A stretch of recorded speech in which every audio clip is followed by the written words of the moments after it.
In no particular order, here are a few of the most expensive homes rappers actually own and not just rent. Number 10. Travis Scott.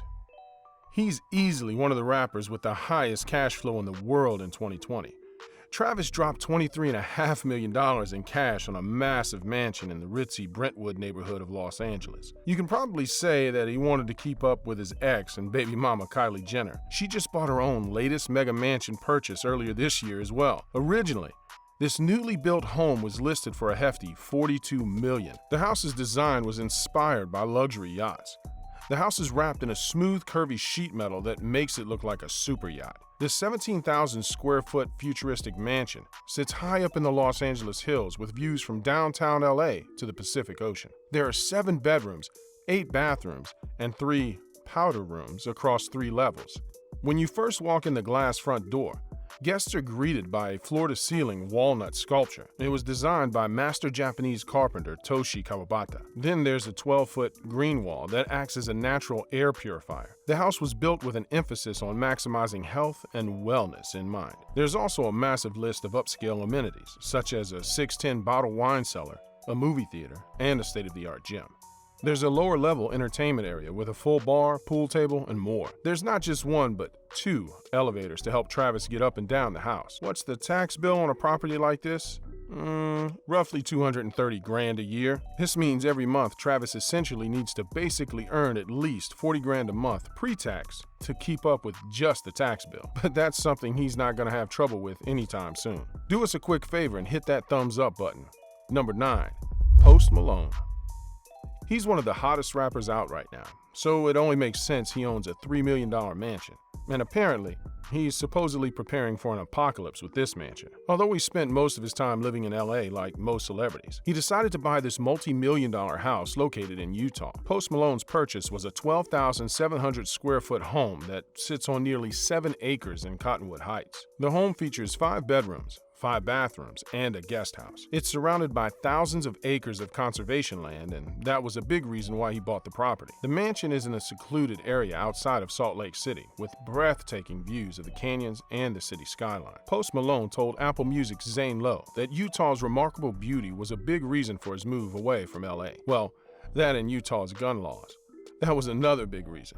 That's because Post Malone is an avid shooter and he wanted to enjoy the freedom that Utah brings. His mansion has a basketball court, wine cellar, and a home gym. He's put in a recording studio and 30 bunk beds for his best friends. He's putting in a massive underground bunker for him and all his friends to hide out, just in case 2020 got any crazier. Number 8.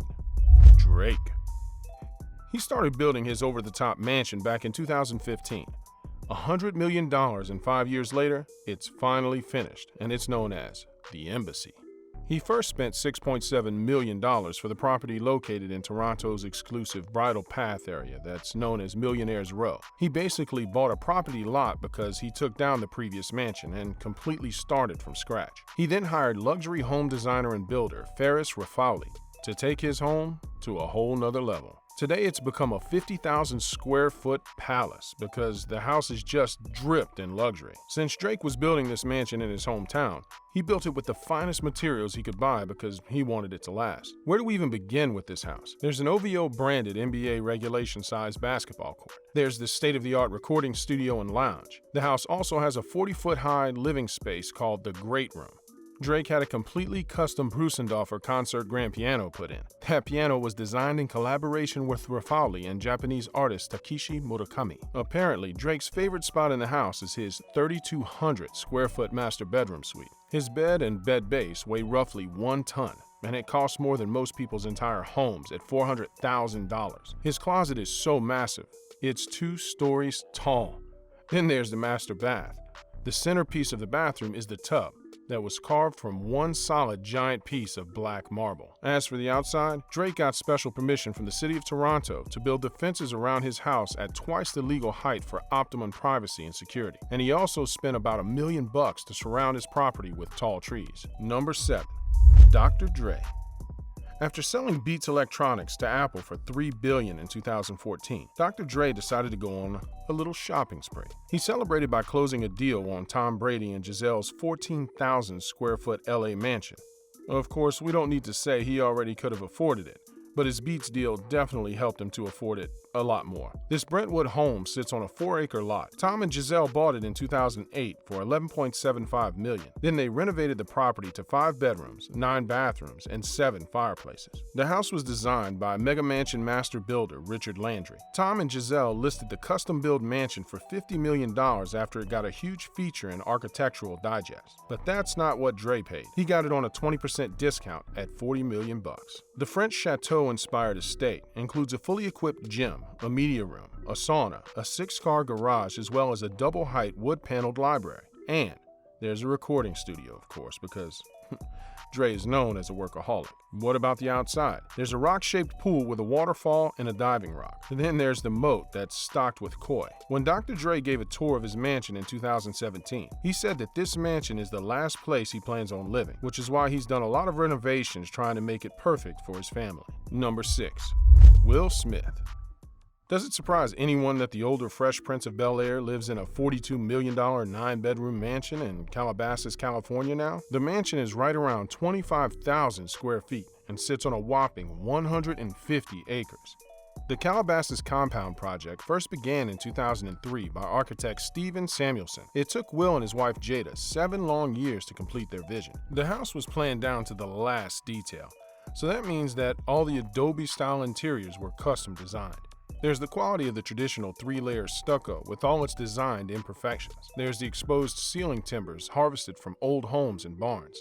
Then there are the floors inlaid with river stones in spiral and infinity knot patterns to reinforce the project's handmade feel and spiritual aspirations. Everything had to be done by hand because that's what Will wanted. They needed to, quote, feel the love and labor that went into every piece of this place. The house had to feel as natural as possible, but there's modern amenities, of course. Outside, there's a basketball court, volleyball court, tennis court, a built-in trampoline, and an outdoor pool. This place is its own huge complex. There's also a large garage which has enough space to fit 8 cars. Oh, and this place has its very own lake, complete with a small gazebo in the middle. Will says the quiet lake gazebo is his favorite spot of the entire house. He told Architectural Digest that's where he gets all the answers. So he doesn't use the meditation lounge that's in the house. There's also a recording studio. That's the studio where Willow Smith recorded her 2010 hit song, Whip My Hair. Number 5. Jay-Z. Jay-Z and Beyonce have a staggering net worth of over $1 billion. They currently live in their $88 million mega mansion in Bel Air. They bought this mega mansion back in 2017, and it was the most expensive property bought in LA that year. Even for a couple that's worth over $1 billion, they put down $30 million and they took out a $52.8 million mortgage to buy the house. That equates to $252,000 a month for a 30-year loan. That's close to buying a house in cash every month. Still, that's much less than the $400,000 a month they were paying to rent a Malibu home while they were looking for this mansion. This huge 30,000 square foot house is made of 6 different structures. There are 8 bedrooms and 11 bathrooms. The windows are made of bulletproof glass, and of course, there's a state-of-the-art security system installed. Expansive patios, numerous sunbathing decks, and 4 swimming pools make up their almost 2-acre garden. There's also a basketball court, a spa, a media room, and a garage that fits up to 15 cars. Number 4. Kanye West. He wanted a futuristic Belgian monastery, and Kim wasn't going to disagree. They bought an estate for $20 million back in 2014 in the exclusive gated community of Hidden Hills, California. When they first walked by the house in 2013, Kim absolutely loved it. Kanye called it, quote, workable, so it makes sense why they dropped another $20 million in renovations to bring it up to their style. That took almost 5 years of renovation and construction. Of course, Kris Jenner has claimed that the house is now worth $60 million. The couple had worked closely with Belgian architect Axel Vervoort to completely remodel the home and to create an almost stark church-like aesthetic. The floors alone are made of Belgian plaster that can only be repaired by a special crew flown in specially from Europe. Basically, a lot of the $20 million meant a wholesale transformation of the proportions of the house's many rooms. They're all sheathed in a luminous off-white plaster and accented with other pale natural materials. The entire home is decorated in muted shades of white, brown, and gray. That's the color scheme that's supposed to relax and calm Ken and Kanye from all the chaos around them. The house sits on 3.5 acres. There's also some usual big house amenities such as a regulation-sized basketball court with its own locker room. There are also 2 swimming pools, 2 spas, 2 barbecues, and a vineyard. We have to mention this original Jean Royer polar bear sofa that's in the house. Kanye actually sold his Maybach so he could buy this couch. Even Kanye's got a budget when it comes to things he really wants. Number 3. Lil Wayne. He's got a net worth of roughly $150 million, so he can afford to splurge a little. He owns this $17 million mansion in Miami. Lil Wayne used to live in another house in Miami that he bought for $11.6 million in 2011. When he sold it, he lost $1.6 million on the sale because it only sold for $10 million in 2017. But we doubt he's really feeling that loss. His newest mansion is located just off the coast of Miami Beach on Allison Island. It's a little over 10,600 square feet, and it's got 7 bedrooms along with 11 bathrooms. Each of the bedrooms has its own private balcony. The master suite has the largest balcony with an L-shaped terrace to enjoy the view of the ocean. The mansion features an entry with grand mahogany and a room with windows that extend from the floor all the way up to the 22-foot ceilings. However, the coolest feature about this house is the overall feel. The entire design for this home is to make it feel as though it's floating on water. It begins with a pond that feels like a moat you have to cross to get to the front door. Once you're indoors, the movable walls make it hard to tell where the outdoor starts and the indoor end. Inside the house is an open-air atrium with living walls of vegetation that thrive in the tropical subclimate of Allison Island. There's also, of course, the required pool, some outdoor dining space, and a cabana. His living room also has an entire wall of glass sliders that open onto the backyard to give the best views of the water. Number 2. Rick Ross. Rick Ross easily owns the biggest mansion in Georgia. Long story short, former heavyweight champion Evander Holyfield had to sell his 45,000 square foot mansion to a bank for $7.5 million.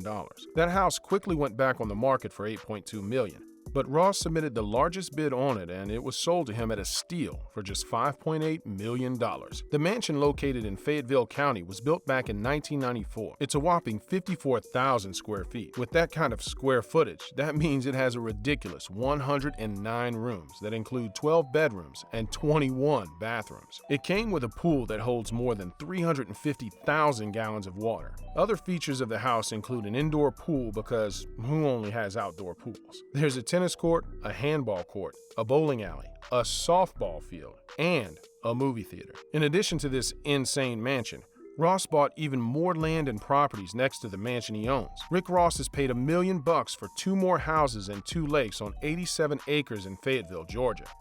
Number 1. Gucci Mane. Gucci and Keisha Kaur are one of hip-hop's hottest couples. With Gucci's success since he got out of prison, he's made plenty of money to splurge on a mansion in Fort Lauderdale. Gucci and Keisha have reportedly spent $20 million already on their mansion. This house was in the process of being built back in 2017, and Gucci and Keisha have shown glimpses of the progress on social media. Their new mansion basically feels like a Versace palace with all the gold throughout their house. Find out just how NUKE BIZZLE should have done it if he decided to scam the government. First of all, what is an EDD check? EDD stands for Employment Development Department. An EDD check, or a debit card, is unemployment cash for people who've lost their job. This specific EDD scam was done in California, where NUKE BIZZLE lived. How easy was it for this guy to get $1.2 million worth of EDD money? What was he supposed to do if he didn't want to get caught?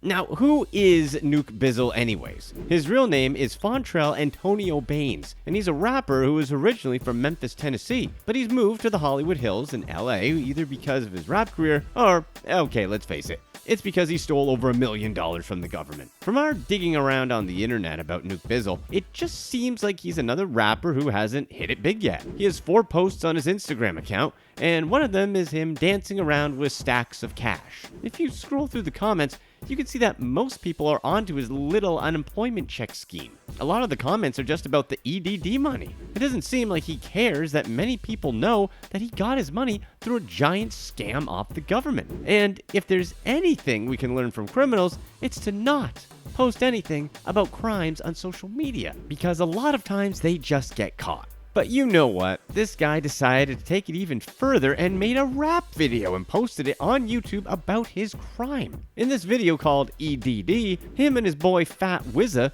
are just literally rapping about scamming the government. They rap about getting rich off EDD checks as if nothing could go wrong for them. The most hilarious part has to be the fact that he started making free NUKE BIZZLE merchandise ever since he got arrested. He posted the link on the page ever since his video started taking off. We definitely can't fault that entrepreneurial spirit. However, NUKE BIZZLE isn't the only one taking in all the free publicity. If you check out Fat WIZZA's Instagram, he's already released a single called Free NUKE BIZZLE. Now, it's true, rappers do rap about a lot of illegal things. However, there isn't usually a paper trail. Obviously, they shouldn't have made a rap video describing how they did a federal crime. The problem for NUKE BIZZLE was that someone from the government watched his YouTube video, and the government started an investigation as well. It also didn't help that NUKE BIZZLE that the government had been on the lookout for fraud. Why? Because as unemployment has skyrocketed in 2020, so have fraudulent claims for unemployment. For example, in September 2020, Arizona had flagged roughly 1 million out of 2.4 million unemployment claims as fraud. That's more than 40%. To run an EDD scam more than once, a lot of different identities are needed. And there also needs to be places to mail the checks or the debit cards. And getting hands on the cash means creating fake identities with fake bank accounts. And that's exactly what NUKE BIZZLE did. According to the feds, he created multiple fake identities to do his scam to get unemployment cash that was intended for people laid off because of the pandemic. Somehow, he was able to get debit cards issued in the names of other people.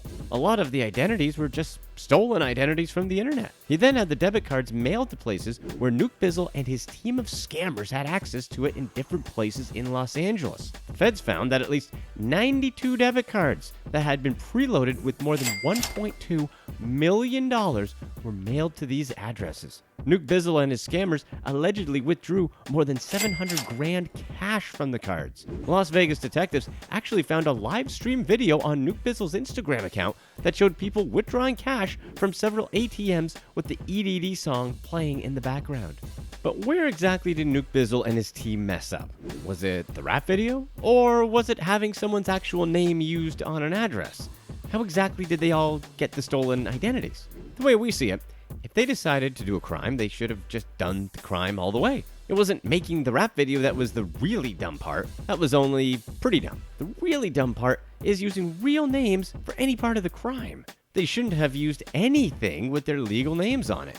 That way, the police can't trace any part of the scam to them. And especially don't carry around any of the debit cards with the stolen identities printed on them.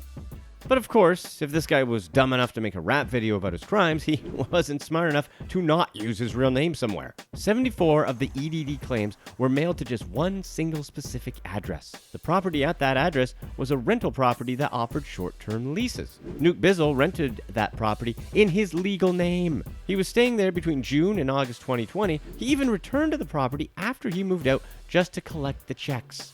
The fact that he used his legal name made it really easy for investigators to figure out who was behind the scam. What was the smart play for NUKE BIZZLE? If he had actually used a fake ID to stay at the place, the police would have had a much harder time catching him. Because even if Las Vegas police recognize Baines as NUKE BIZZLE on the street, they can't just search him for EDD debit cards just because of a rap video. The rap video didn't help because it's what alerted the feds. They might have not gotten caught if they didn't make a video about it on YouTube, and the police identity would have had a tougher time catching them if he had used fake identities for everything. Picture this scenario.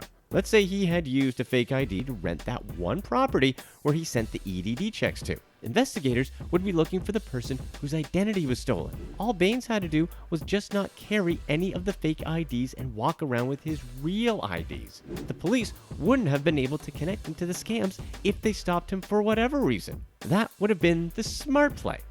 Actually, the smartest play is to not do any crime at all. The smarter play would have been to do what these smart rappers did. Find out more here.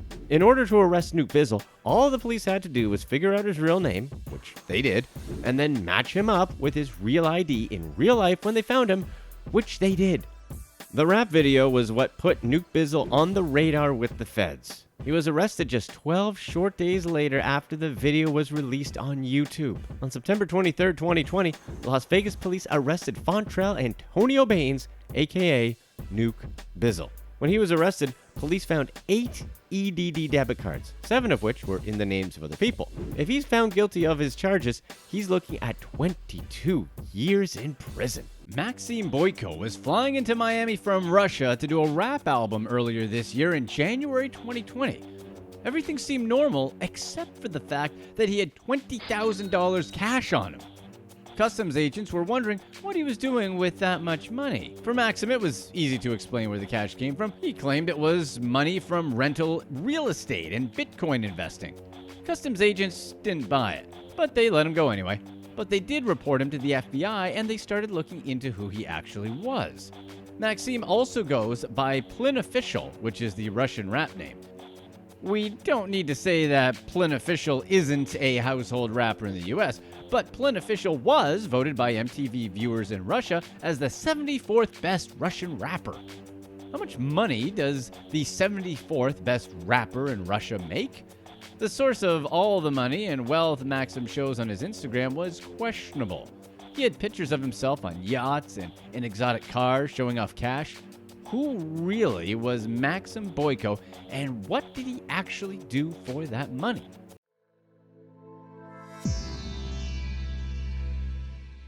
Maxim Boyko was born in the oil drilling town of Muravlenko in northern Siberia, close to the Arctic Circle. His parents were simple working-class people, so he wasn't exactly born poor, but the money he shows wasn't from his parents either. Maxim had always been into hip-hop. He was thoroughly influenced by the lives of rappers he saw on TV. He and his friends really got into the hip-hop culture. For example, they would breakdance at different festivals in nearby towns. The music they were performing was influenced rappers making trap music in the US, and they were quickly making it a thing in their own town and surrounding areas. Except trap music in Russia had its own sound. Maxim and his friends formed a group called Swagga Music. They were actually one of the first groups to perform trap music in Russia before it got really popular. But the person who was the driving force behind their group and the local rap scene passed away. So Maxim didn't have a reason to stay as the local trap scene died down. Maxim had to figure out a way to make money. So he moved to Europe to look for work. Maybe in another universe, Maxim would have been a famous Russian rapper if his friend were still alive. Maxim moved on from the Russian trap scene and headed to Paris to look for jobs. But he ended up in South China as the job hunt in Europe didn't work out. Around March of 2013 was when he first started posting pictures of his cash on his social media pages. And his friends started wondering how he made all his money. He explained on his social media that he made money by being a trading rep for a Chinese company that sold products in Russia. He apparently did do business, but Maxim didn't exactly work for the company. He was actually doing deals on his own. He would use the Chinese company for credibility, but he would find his own clients. Basically, he would find a reliable Chinese supplier for whatever clients he was able to pull in. For example, he supposedly helped the company in Russia find wall plugs. So he would negotiate a price for the wall plugs with the Chinese company and then sell it at a higher price to the Russian company. And Maxim would then charge consultant fees to the client for his help. Maxim was reportedly sharpening his business skills in China. But why did the Chinese company allow him to use their company for credibility? The owners of the company were Russian themselves, so they felt compelled to do Maxim a favor. Maxim was someone from Russia, new in China, trying to make it on his own, just like they were doing once upon a time. Maxim wasn't all about spending money, though. He also sent some money back to his parents. One time, he told his dad to meet a friend to get a package he had sent to him. What was in it? Just roughly 1.5 million rubles in cash. This was roughly the equivalent of $48,000 US. His parents were astonished with the amount of money he had sent back. Maxim reassured his parents that he made the money in a legit way, but it was still hard for people looking at his social media to believe that he had made that much cash just from helping businesses find Chinese suppliers. 2 years later in 2017, Maxim left China and went back to Russia to go after his true passion. Yep, he wanted to get back into rapping, but he still needed to be able to keep up his lifestyle. He apparently didn't want to keep finding Chinese suppliers for his clients anymore. And this is how he got on the FBI's radar. The FBI first learned of Maxim during the summer of 2017. On the same day he released his debut rap album called Goldie in July of 2017, Greece authorities coincidentally arrested a Russian citizen named Alexander Vinnik. Alexander didn't know Maxim personally. Alexander is widely considered the brains of the crypto exchange that Maxim frequently used, an exchange called BTC-E. That exchange was seized because it was found to be a giant money laundering operation for criminal organizations. Maxim's email was found to be on a long list of emails who were big clients for Vinnik's exchange. The name that was associated with Maxim? The name Ganges on that exchange. Maxim was considered a big client because he put in almost $400,000 to buy and withdraw 136 bitcoins from the exchange. FBI at that time were examining who used the exchange, but they still didn't know who were the criminals and who were just crypto whales. It took the FBI almost 3 long years to figure out what Ganges was doing. Maxim was stopped at customs in Miami in 2020, and that incident got Special Agent Samantha Shelnick to lead the investigation that specifically focused into where his money came from. The FBI tracked Maxim's Bitcoin wallet activity and followed the money. They concluded that he was part of a large cyber criminal organization called KAAZZ. This huge money laundering group was involved in cybercrime in up to 16 different countries. So how did they operate? KAAZZ advertised its money laundering services in underground Russian-speaking online criminal forums. They laundered client money by opening several hundred personal and corporate bank accounts with shell companies they had set up. Then they would be able to wire large amounts of money stolen from victims and then have the money flow through different trails. They mostly use corporate bank accounts since those accounts are able to receive big amounts of money without raising the suspicion of bank officials. The strange thing was, KAAZZ members sometimes registered shell companies and opened bank accounts using fake names and fake IDs.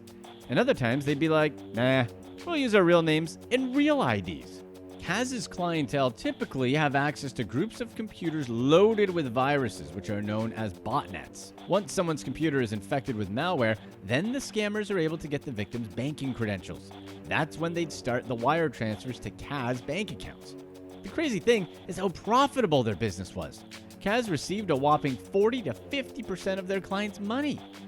At the time of his arrest, the FBI found out that Maxim conspired to commit money laundering all the way as early as 2015. Maxim's role was to convert the stolen money into different cryptocurrencies. He mainly controlled bank accounts in Hong Kong and the transactions that flowed through. Now, how did Maxim get into this network anyways? It looks like he was just good friends with one of the top guys. One of the biggest clues the US authorities had of Maxim's illegal dealings were what he posted on his social media accounts, particularly his Instagram. No matter how many criminals get caught because of their social media, they still want to show off anyways. It didn't matter how small his audience was, Boyko often posted pictures of his lifestyle. He couldn't help but want to let people know how he was living. Special Agent Samantha Shelnick said pictures from Maxim's Instagram were inconsistent with what a person with a legitimate business would post, and what he was actually doing were exactly the type of activities of what people with stolen money would be doing. The FBI concluded that rental income and legitimate Bitcoin investments could not have possibly generated the cash flow Maxim claimed. Think about it. Even if he did own enough real estate to generate the cash flow, how did he make the cash to buy the buildings themselves? Same with the Bitcoin. And since all the pictures of the stacks of cash were posted to a public site, his Instagram pics are able to be used as solid evidence. Maxim was in the US for only 2 months before the US Attorney's Office in Pittsburgh officially charged him with conspiracy to commit money laundering and put a warrant out for his arrest. Would things have worked out differently if Maxim never posted his pics on Instagram? What about if he didn't bring all that cash over on the plane? Would the police ever start to look into who he was? Would things have turned out any different for him? Amazingly, the timeline of the photographs found on Maxim's Instagram matched the timeline of his money laundering through Chinese accounts. One particular photograph posted on August 25th, 2015 shows a large stack of Chinese yen on a table with a label that reads Maxim and the date. He had been money laundering for people probably the entire time he was in China. Here are some rappers who didn't go broke and made the smartest moves. Find out the surprising rapper who wrote McDonald's "I'm Lovin' It" song. Number 15, Dr. Dre.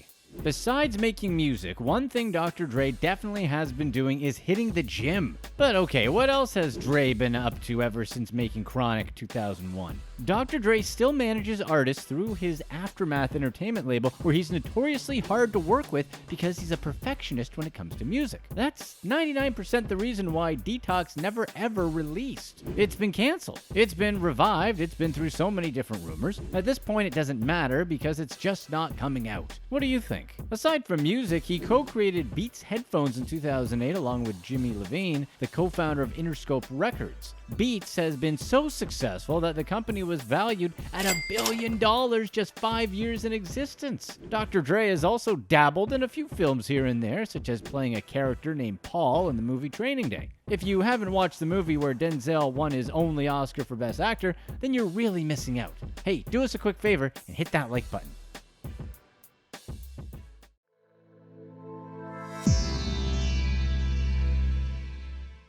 Number 14, AKON.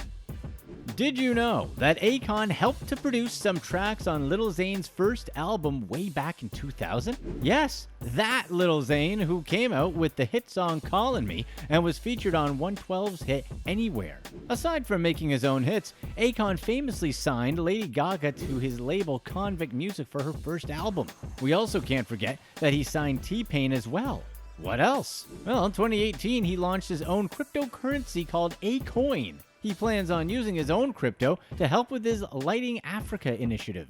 The initiative is aimed at improving Africa's living conditions through the use of renewable energy. Currently, he's furthering that initiative by being busy building his own city. It's a futuristic city in Senegal, named after himself, called Akon City. And the city's official currency? Yep, you guessed it, AKON.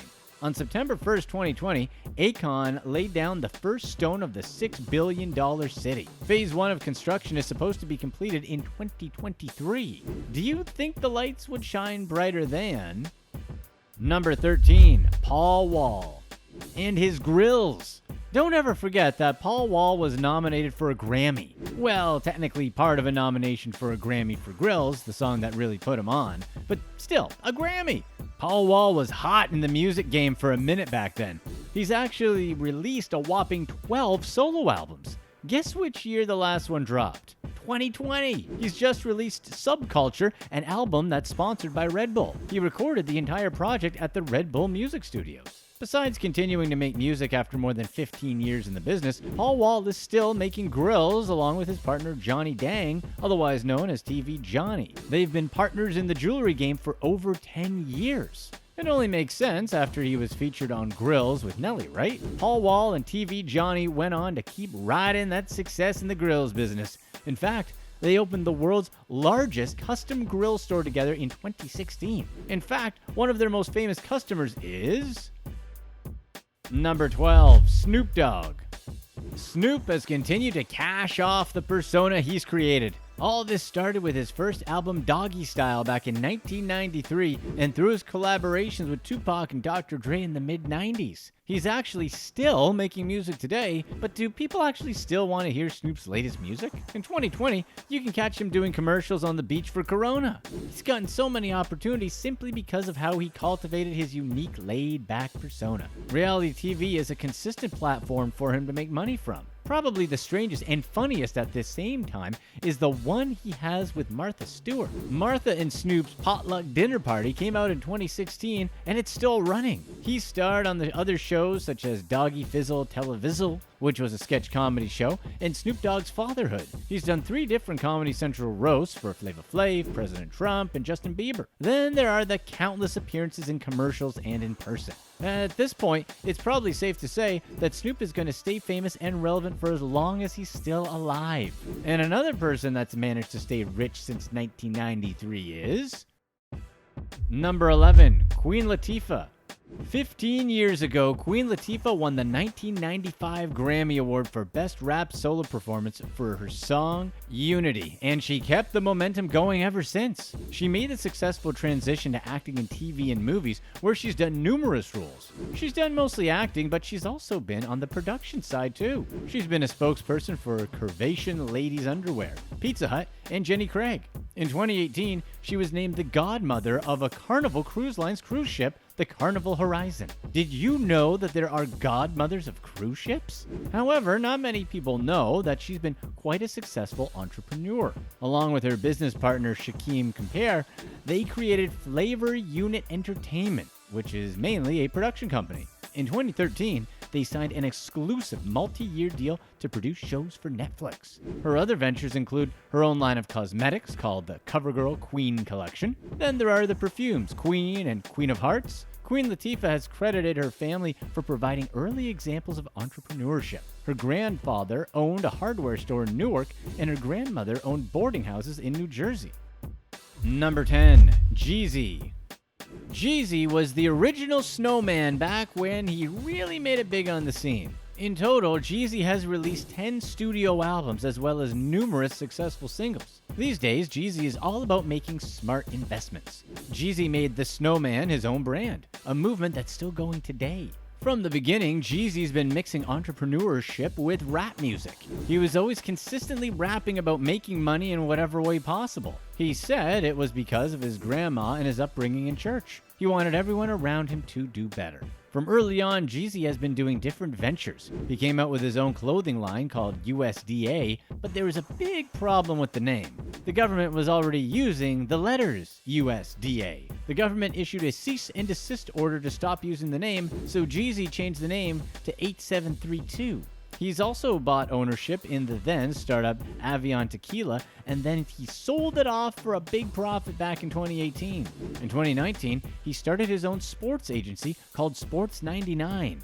Today, Jeezy says he has around 10 streams of income ranging from tech to real estate. You know who probably has more streams of income?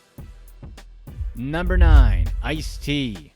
Ice-T is known for his role on his show Ice Loves Coco and the long-running show Law & Order SVU. Before all that, he was making his money as a pioneer of hip-hop in the early 80s. But really, before rapping, he was an all-around hustler, something that he's always been. Ice-T created an online music label way back in the Napster era. He's done voices for multiple video games. He's produced numerous TV shows and movies. He's even written 3 books. New Jack Hustler was one of Ice-T's most popular songs, which was used in the movie he also starred in called New Jack City back in 1991. Ice-T has referred to his music as just another way to get rich. He's always seen rapping as just another hustle. On VH1's Behind the Music, he admitted that he wasn't one of those guys that oh, I love music. Nah. He said, quote, I love money. This sounds a lot like... Number 8. Master P. Master P is another entrepreneur turned rapper who can't be left off this list. He started No Limit Records in the 90s with just $10,000 cash. He's now worth over $200 million today. When he first started No Limit, within 6 years, No Limit sold over $120 million in records. Master P himself has come out with 14 studio albums and 40 singles. Besides rapping, he was also well known for the straight-to-DVD movies he did in the early 2000s. When he couldn't get the ownership he wanted for his first movie, he decided to bet on himself and invest $1 million of his own money. He wrote, directed, produced, and starred in his own movie. He released it independently, and the movie, I'm About It, sold over 200,000 copies and made around $10 million. Master P now has ventures in real estate, fashion, and restaurants, just to name a few. His latest venture is a line of products called Uncle P's Louisiana Seasoned. The brand will sell beans, grits and rice, and pancake mix, and a portion of the profits will go back to the community. Number 7. Troy Ave. We're going to admit here that Troy Ave isn't exactly a rapper with a household name. However, he's one of the few rappers who preaches entrepreneurship in his songs and on his social media. He's a rapper who's been completely in control of the ownership of his music since day one. We're highlighting Troy here for the simple reason that he's not a superstar rapper. His experience is the much more common experience for the vast majority of rappers. The vast majority of rappers aren't superstar rappers, but they still make enough money to get by. But what's different with Troy versus the usual rapper is what he shows with his money. He's often talking about reinvesting money to make more money instead of just blowing it all on the usual random flashy clothes and cars. Don't get it wrong, he does spend a little money. He just admits liking getting the max value for his dollars, such as buying a used Ferrari F430. From his Instagram, it looks like he's been reinvesting a lot of his money in real estate. For example, in this post, he's talking about how much money he'll be making from renting out a property he's bought. In another one of his recent Instagram posts, he's offering one of his recently renovated apartments for free to someone that's down on their luck. Number 6. LL Cool J. LL is another famous rapper turned actor who's probably more famous for acting now. He's recorded 13 studio albums with his latest release titled Authentic. LL was one of the earliest rappers who found early mainstream success back in the 80s. He successfully made the transition to acting with movie roles in Any Given Sunday, SWAT, and who can forget that role he had in Deep Blue Sea. Today he's still acting on TV with his most famous role as Special Agent Sam Hanna on NCIS. One thing most people don't know about LL is that he's also a tech entrepreneur. LL has a company called Boom Dizzle that came out with something called My Connect Studio. This software allows anyone making music to digitally record, edit, and produce music in real time, no matter where each person is. Think of it as Google Docs, but for music. He debuted it at CES in 2012 and then finalized a partnership agreement with Sony. My Connect Studio ended up getting preloaded on Sony's new VAIO laptops this year. Number 5. Kanye. How many other rappers have created a billion-dollar shoe brand? From producing Jay-Z's classic Blueprint album to creating his own Grammy-winning albums, Kanye's musical career speaks for itself. But it's his business side that's arguably even more impressive. Plenty of rappers have tried to come out with their own clothing lines and haven't had much success. His movement into the world of fashion has been almost effortless, it feels. He's collaborated with APC and came out with his own Kanye West collection. Before he created Yeezy Boosts with Adidas, he had the same hype with Nike Yeezys. And we definitely can't forget that he also collaborated with Louis Vuitton. The Kanye West Louis Vuitton shoes from back in the day easily resell in the thousands today. Number 4. PHARRELL. First of all, let's face it. Pharrell is probably a vampire since he hasn't aged at all. Pharrell went from producer to rapper to clothing designer and back to making more music. And he was actually the reason why Drake was outed by Pusha T for having a secret baby. Find out more about why that happened here. One of his latest songs is a collaboration in 2020 with Jay-Z called Entrepreneur, and it's a song completely appropriate for exactly who Pharrell is. He has 2 clothing labels, Billionaire Boys Club and Ice Cream. He's co-designed a line of jewelry and glasses for Louis Vuitton. He's designed a line of t-shirts for Uniqlo. He's also a co-owner of Brooklyn Machine Works and textile company Bionic Yarn. And somehow, he still finds time for some collaborations with Zaha Hadid and Takashi Murakami. Our favorite fun fact about Pharrell is that he was the producer behind McDonald's I'm Lovin' It song. Justin Timberlake was paid $6 million to sing it, and the craziest part, Pusha T was the person who wrote the song. Number 3. Chamillionaire. Chamillionaire isn't one of those rappers who made money from one huge hit and then just blew the money. Nope. Chamillionaire went from rapping to angel investing in just a few short years. Some of his successful investments included Maker Studios, which was bought by Disney for $700 million, and Cruise, which was bought by General Motors for $1 billion. He was also smart enough to invest in Ring, a startup that was bought by Amazon. Chamillionaire was also an early investor in Lyft. He's the founder of Convos, an app where people could talk face-to-face with celebrities. He wants convos to also be used for something as simple as finding a new friend with common interests. Before he invests, Chamillionaire said that getting to know the founder is his important consideration. To him, there are a lot of people that have great ideas that can change the world, but he knows that not everybody has the skills to be able to do that. So ultimately, when he's doing his due diligence on a startup, he's making sure the people he invests in actually can back up what they talk about. Number 2, Ice Cube. Ice Cube first made a name for himself as a rapper at the age of 16. But since his days of rapping, he's branched out into many other things. He's just a natural entrepreneur. He went from rapping in NWA to now acting as his main gig. He's had success as well in writing, directing, and producing. Some of his film roles include his iconic role Doughboy in Boys in the Hood, the righteous Chief Elgin in Three Kings, and the kid battling Nick Persons in Are We There Yet? In 2015, he produced his own biopic, Straight Outta Compton. In 2017, he co-founded the Big Three, a 3-on-3 basketball league that showcases former NBA players. It's safe to say, at this point, Ice Cube is a successful jack of all trades who doesn't need to worry about money. But this list isn't complete without the most successful rapper. Number 1, Jay-Z. What hasn't Jay-Z done? That's the real question. Jay-Z probably still wants you to remember that he's not a rapper, he's a hustler. He is one of the best entrepreneurs out there, period. He doesn't need the rapper qualifier. He started successful clothing brand Rockaware back in 1999. Then in 2000, started entertainment company Rock Nation. It's now worth close to $100 million.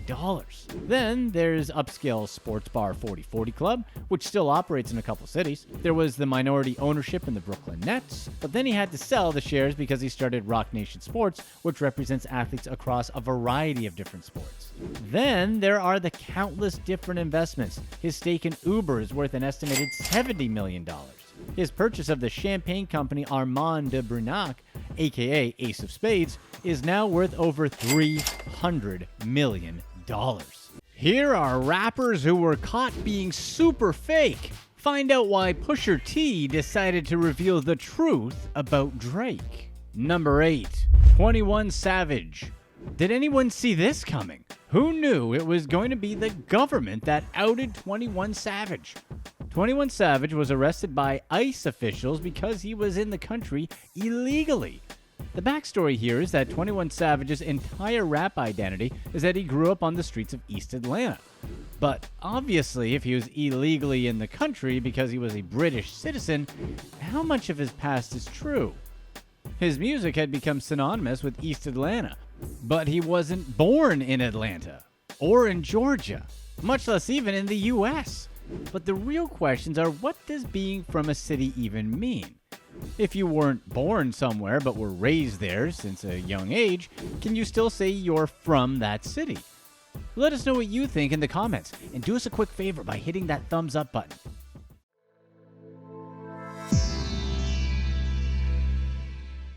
When this news came out during the Super Bowl in 2019, his fans were super confused. Yes, it's true, 21 Savage moved to the States when he was 7 from the UK. During an interview with Good Morning America, he said he wasn't hiding where he was born, but he wasn't vocal about it exactly because of his current visa situation. We're just wondering, why didn't he just take care of it? Number 7, MIGOS. Rapper trio MIGOS were revealed by Gucci Mane to be wearing fake jewelry back in the day before things really took off for them. In his autobiography, simply called The Autobiography of Gucci Mane, he wrote that the first thing he noticed about MIGOS was that they had on a bunch of fake jewelry.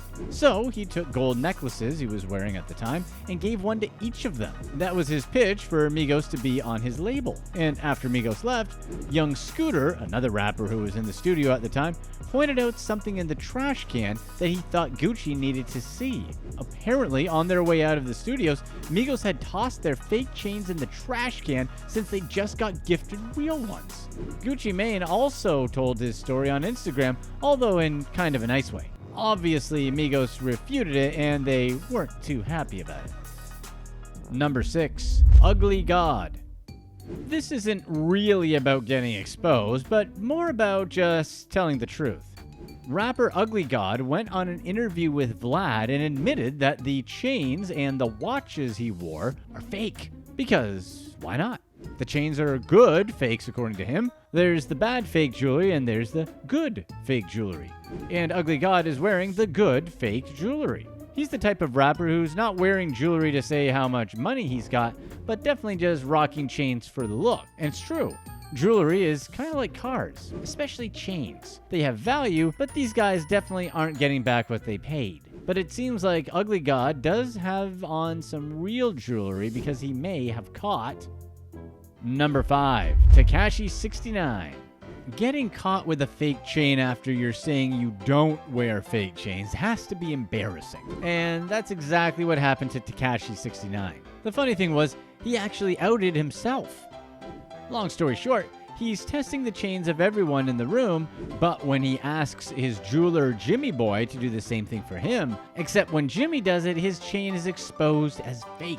But it kind of seems like it's all set up. I mean, the video did get uploaded after all. He is a big troll, so we really wouldn't be surprised. But the most embarrassing thing for Tekashi has to be him being a fake gangster. We don't need to rehash this story because everyone knows he's not from the streets, and he basically snitched out all his past crew. Tekashi tattletale memes are still hilarious today. Number 4, Rick Ross. Is it possible to do a video about rappers being fake without mentioning Rick Ross? Rick Ross has paid the cost to be the boss for a long time in the rap game. He's been a successful rapper for over 15 years, something that 99.9% of rappers cannot say. Rick Ross being fake isn't a new thing. He's made up so many things to the point that his rap name isn't even actually his. His real name is William Leonard Roberts. But really, does any of it matter? What do you think? All he has to do is make good music and that's it. Who cares if he never did any of the things he's rapped about? The moment that seemed to have a pivotal moment in his career was when 50 Cent famously exposed his past as a correctional officer during their public feud. At first he denied it, but then he owned up to it. It probably was when he realized that it wasn't going to hurt his rap career. He admitted that the job was just something that he needed to do to make ends meet, and he doesn't regret how any of it went down. That's because doing whatever he needed to do for his family was him being completely authentic. In his interview with Sway back in 2014, he said to feed his family, he'd absolutely do it again. Number 3, Drake. Drake's arguably the hottest rapper in the game, so most people already know his clean past. Yes, we all know he was on the show Degrassi. He did not grow up in the hood, but that still didn't take away the bombshell that was dropped by Pusha T, that Drake had a secret son. The background story that culminated in Drake having an unknown son is intriguing. It started way back 15 years ago when Pusha T released a song with Birdman of Cash Money Records called What Happened to That Boy? Allegedly, Chad Hugo and PHARRELL were never paid for their production work on the track, so PHARRELL never worked with another Cash Money Records artist again. This move by Birdman is kind of the same move he pulled when he went broke and couldn't make the payments on his mansion. Find out more about that story here. Anyways, a few years later, Cash Money artist Lil Wayne started adopting the skater look that PHARRELL had been rocking for years. PHARRELL had his own brand Billionaire Boys Club, and Lil Wayne asked for some of the clothes, only to get refused. So Clips, who Pusher was a part of, made a song called Mr. Me Too that was directed completely at Lil Wayne for copying their entire style when he started wearing Bape hoodies. To make a long story really short, Drake is part of Cash Money, and Pusha T has been Team PHARRELL and Chad Hugo since day one. They went back and forth trading diss tracks, and it gets more and more heated each track. All the way until Pusha T just basically ends the entire beef by getting a little too real talking about Drake's son. And it's understandable why rappers need to show that they keep it real, and this is what Number 2, Soulja Boy tried to do. Soulja Boy decided to go to Compton to show how the guys from around there loved him, all while recording on Instagram Live. Well, let's just say things didn't go the way he wanted it to. Those guys that he was trying to be friends with ended up stealing his iPhone and maybe, or maybe not, beat him up. Who knows? Then there was the time Soulja Boy was caught wearing a fake watch. Fake Watch Busta from Instagram outed Soulja Boy's fake AP on his page several times. Apparently, Soulja Boy's fake watch was a bad fake. Audemars and the battery on it ran out. So it showed the same time in all the pictures Soulja Boy posted. It was 10:25 all day, every day for Soulja Boy. There was also the time he posted fake money on Instagram. It looks like stacks of hundreds, right? But then someone commented that it looked just like stacks of paper, each with a $100 bill on top. And that's kind of what it looks like to us. What do you think? The funny thing was that Soulja Boy went on to double down and post a Vine of himself with the same stacks of suspect bills. However, he deleted both posts once he realized people just weren't convinced. And now we get to number 1, Bow Wow. The king of being fake. Is there anyone that's faker than this guy? I mean, there was a challenge to be fake named after him. That started because he posted a picture on his Instagram of a private jet like he was going on it back in 2017. The problem was someone caught him flying economy on the same day he was supposed to be flying private. Plus, the funny thing is, the photo that he used was a stock photo. There was also the time he tweeted that he had the chance to watch the Atlanta Falcons play from a private suite, but he was too tired from filming. The problem was that it was the Falcons' bye week. For all you international viewers, that means it's the week the team does not play. And it doesn't stop there. There was that time when penny stock scam investor Timothy Sykes called him out for passing off his cash as his own. After Sykes called him out for posting his cash, he then plugged his scammy investment courses. Then it kinda just devolved. Bow Wow then said he had on a fake AP while showing off his own real AP, and then Sykes explained that, never mind. I think we can all just agree that both of these guys have a lot to work on. Find out what options rappers have after their career is done.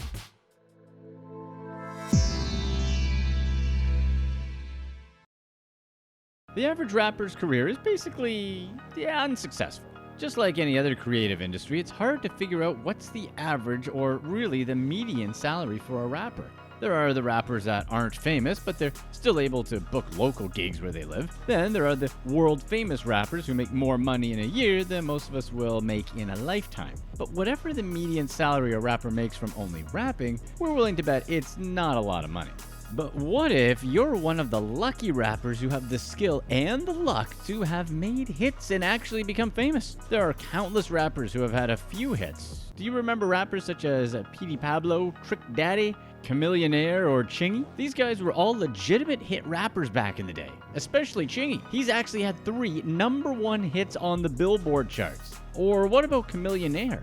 Just wait, we'll be covering what he's up to in just a little bit. But for whatever reason, the hits stop coming, the people stop coming to the shows, and the next thing you know, you've become a what happened to that guy person. We'll take Jay-Z as an example. Not everyone can have a career arc like Jay-Z. He's been rapping since the mid-90s. The reason for his longevity, obviously, is because he made great music. That, and also because he did not just rely on rapping for income. Jay himself has said that he wasn't really a rapper, he was just a hustler. He just happened to know how to rap. Jay-Z didn't just have a rap career, he basically was a businessman who knew how to make money. But that's another story. When you become as famous as Jay does and are constantly relevant, your career continues. There's always going to be an income stream because you're famous. So if you're not one of the few lucky rappers that can make music for 15 plus years, such as Jay-Z, The Game, or T.I., what's the typical famous rapper's career look like?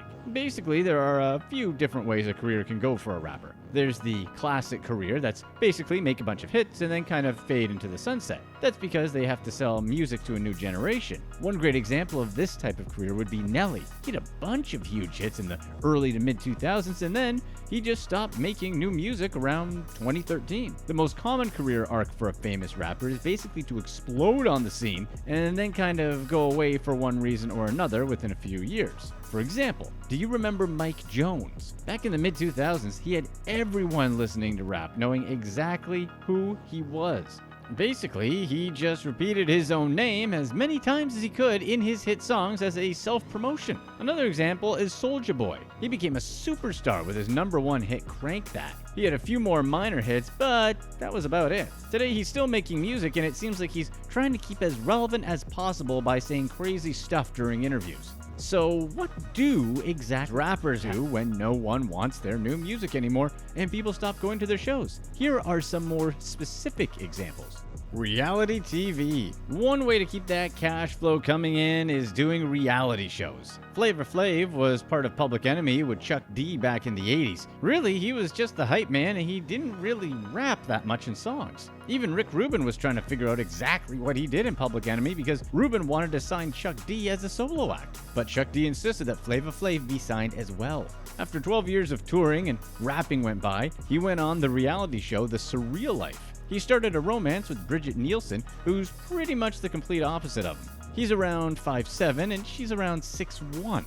They eventually had their own reality show, Strange Love. Then he had another show called Flavor of Love.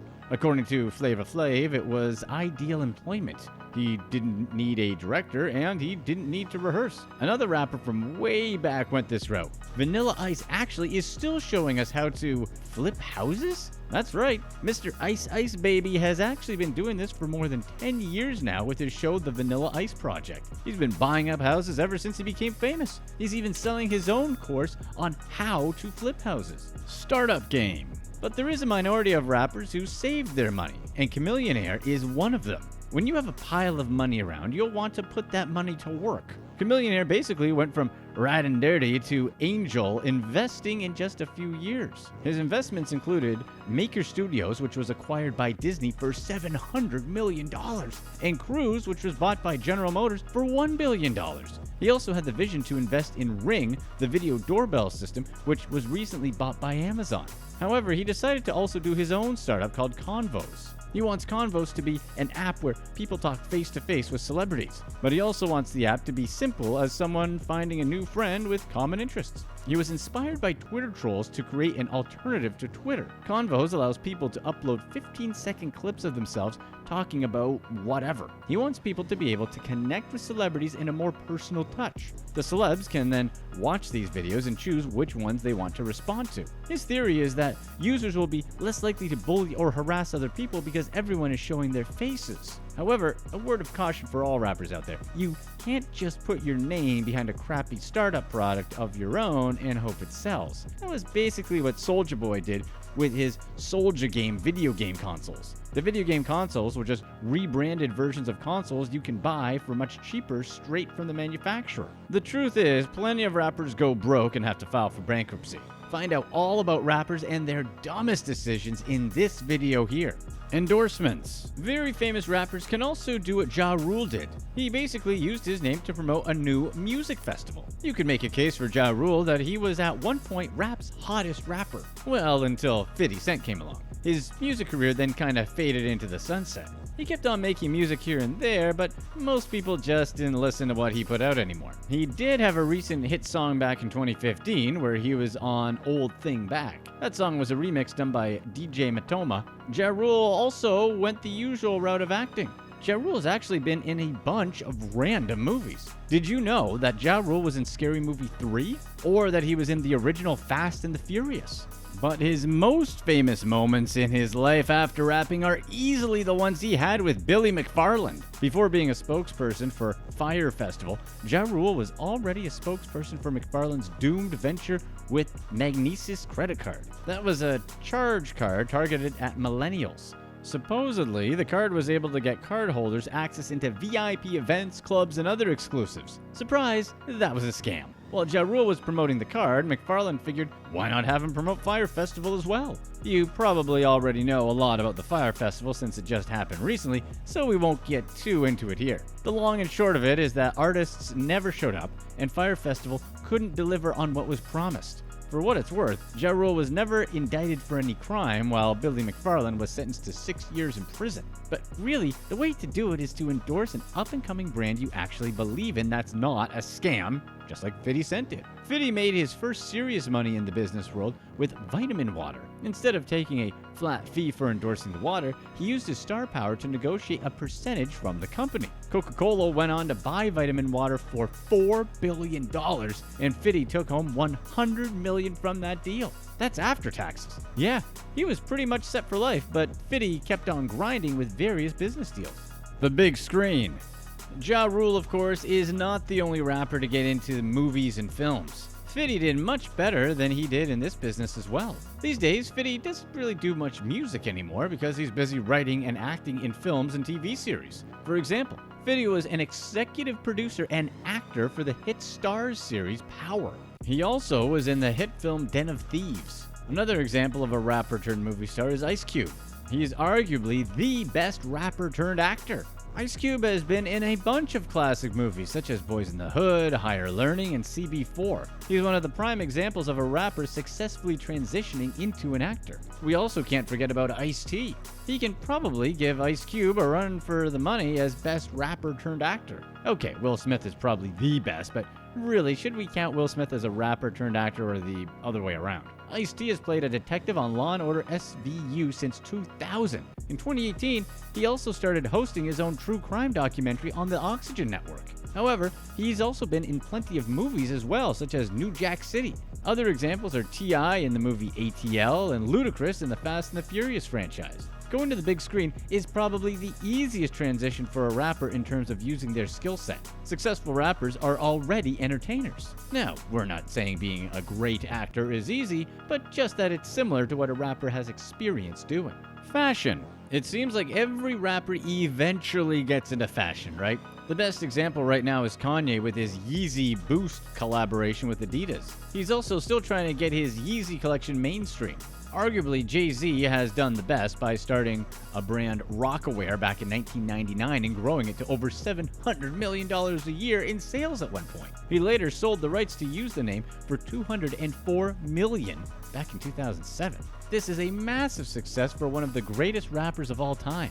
50 Cent also came out with his own G-Unit clothing brand back in 2003 in a joint partnership with Mark Echo. They eventually sold over $100 million worth of merchandise. Another great example is PHARRELL with Billionaire Boys Club. He started the brand back in 2003, and although it's remained relatively small, it's still kept up its boutique status to this day. However, for the majority of rappers, it doesn't work out the way they want it to. Jeezy came out with a clothing line called 8732 when he was still called Young Jeezy, but that didn't go anywhere. DMX came out with the Earl Simmons Signature Collection, which was supposed to be a higher-end brand, but it never caught on. Nelly came out with Vocal and Apple Bottoms and had some moderate success, but the brands are now both discontinued. Lil Wayne came out with the brand Truck Fit to some success. We can keep going, but you get the idea. A clothing brand can pay off, but most likely it only works out for a superstar rapper. Food and beverage.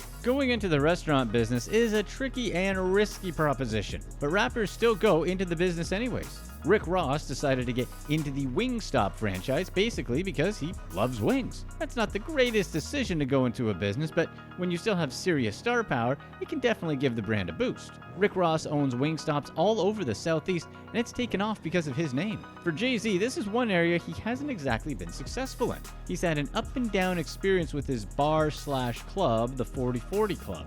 He's opened up different locations across the country from Atlantic City to Las Vegas, but both those locations shut down. He also opened up at Atlanta's airport, and that location is still open, but it's sort of just another bar that's making modest money. Southern rapper and love and hip-hop star Trick Daddy opened up his soul food restaurant, Sunday's Eatery, in late 2019 in Miami Gardens, Florida. In case you didn't know, Trick Daddy was one of the rappers that put Southern rap on the map that led the way for rappers such as Rick Ross. After his career was over, he's had a few money issues as he's had to file for bankruptcy 4 different times. The good news for him is that his restaurant is still open in 2020. His restaurant even has 4.5 stars on its Yelp page. What we recommend. So really, what should rappers do after their career is over? Well, if they actually saved their money, then what they should be doing is to make sure their nest egg keeps growing. They need to just invest their money smartly in a diversified portfolio.